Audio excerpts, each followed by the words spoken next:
नमस्कार साथियों, आप सभी का स्वागत है हमारे YouTube channel Divyanshi self studies classes series में। जैसा कि हमने पिछली कक्षा में जो है वो पढ़ा था राजस्थान के लोक देवता, जो कि हमारा पार्ट 7 था, जिसमें हमने पढ़ा था जो है वह देवनारायण जी भगवान के बारे में। आज की क्लास में जो है हम पढ़ेंगे राजस्थान के लोक देवता पार्ट 8, जिसमें मामा देव है, एलोजी है और कल्लाजी राठौड़ की परिचय जो है वह इनका विस्तार से हम पढ़ेंगे। तो शुरू करने से पहले आपने हमारे चैनल को सब्सक्राइब नहीं किया तो कर लेवे। तो शुरू करते हैं। कल्लाजी राठौड़ का परिचय देख लीजिए। कल्लाजी राठौड़ की हमें एक तस्वीर देखने को मिलती है, जो कि बहुत ही वीर योद्धा थे। इनकी वीरता जो है वह अमर रहेगी। तो शुरू करते हैं इनके जन्म स्थान के बारे में। इनका जो जन्म स्थान है वह शामियाना गांव मेड़ता नागौर में हुआ था। इनके पिताजी का जो नाम है वह आसू सिंह जी था और इनकी जो माता का नाम है वह श्वेत कौवर था। इनका एक पुत्र भी था जिनका नाम था राव दूधा, और इनके जो गुरुदेव है उनका नाम है भैरवनाथ था। क्या नाम था? भैरवनाथ। भैरवनाथ जो है इनके गुरुदेव थे। देखते आगे हम। इनको जो उपनाम है इनको किन किन नामों से भी जाना जाता है वो है, इनको 4 हाथों वाले देवता कहा जाता है। इनको क्या कहा जाता है? 4 हाथों वाले देवता कहा जाता है इनको जो है 2 सिर वाले देवता भी कहा जाता है, और इनको शेषनाग का अवतार कहा गया है। और इनको बाल ब्रह्मचारी जो है ये रहे थे, इसलिए इनको बाल ब्रह्मचारी भी कहा जाता है। तो इनका जो परिचय है हम स्लाइड में देखते हैं विस्तार से। तो देखिए यहाँ पे आप कल्लाजी राठौड़ के बारे में। इनका जन्म है वह नागौर मारवाड़ में स्थित है, जो कि सामियाना गांव में आश्विन शुक्ल 8 जो है 1601 ईस्वी में विक्रमी जो है दुर्गा अष्टमी को हुआ था। कल्लाजी मेड़ता के निवासी थे, और कल्लाजी जो है वह इनके पिताजी का नाम है वह आशु सिंह जी था। और भक्तिमती जो मीराबाई है, कौन? मीराबाई। मीराबाई जो है इनकी बुआ लगती थी। कल्लाजी की जो कुलदेवी की बात करें तो नागणेची माता जो है इनकी कुलदेवी थी, और वीर कल्लाजी को 4 हाथों वाले देवता के रूप में भी जाना जाता है। कल्लाजी के गुरुदेव है, उनका नाम भैरवनाथ था। क्या नाम था? भैरवनाथ। देख लीजिए आप, कल्लाजी के गुरुदेव है, उनका नाम क्या था? भैरवनाथ था। वीर कल्लाजी को जो है वह औषधि विज्ञान और योगा अभ्यास में विशेष महारत हासिल थी, और कल्लाजी जो है वह अस्त्र शस्त्र विद्या में पारंगत थे। ये कौन सी विद्या में पारंगत थे? अस्त्र शस्त्र विद्या में ये पारंगत थे। कल्लाजी को शेषनाग का अवतार कहा गया है।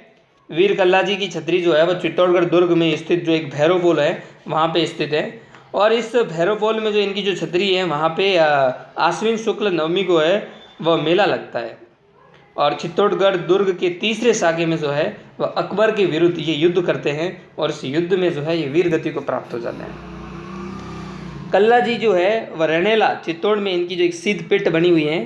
चित्तौड़गढ़ दुर्ग में कल्लाजी राठौड़ की जो है वह भैरवपोल पर एक छतरी बनी हुई है।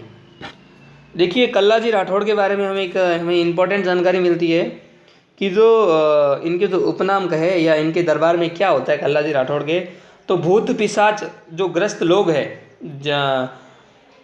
और जो रोगी पशु है, और जो पागल कुत्ता है, और कोयरा है, सर्प है, और विषैले जंतुओं से दंशित व्यक्ति या पशु सभी कल्लाजी की कृपा से संताप से जो है वो छुटकारा पाते हैं।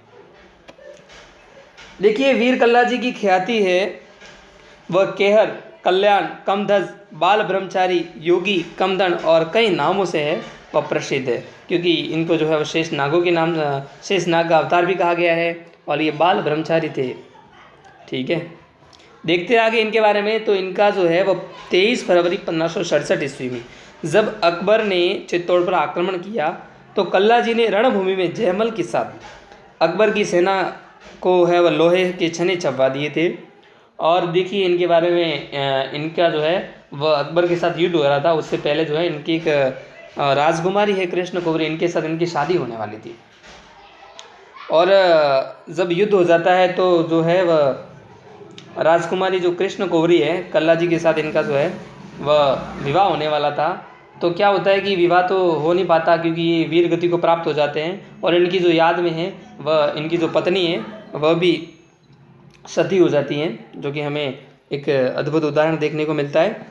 देखिए, डूंगरपुर जिले के शामलिया में कल्लाजी की काले पत्थर की मूर्ति है, और यहाँ जो भील है होते हैं साथियों, भील एक जनजाति है, और ये भील क्या करती है, यहाँ पे केसर और अफीम चढ़ाते हैं कल्ला जी को।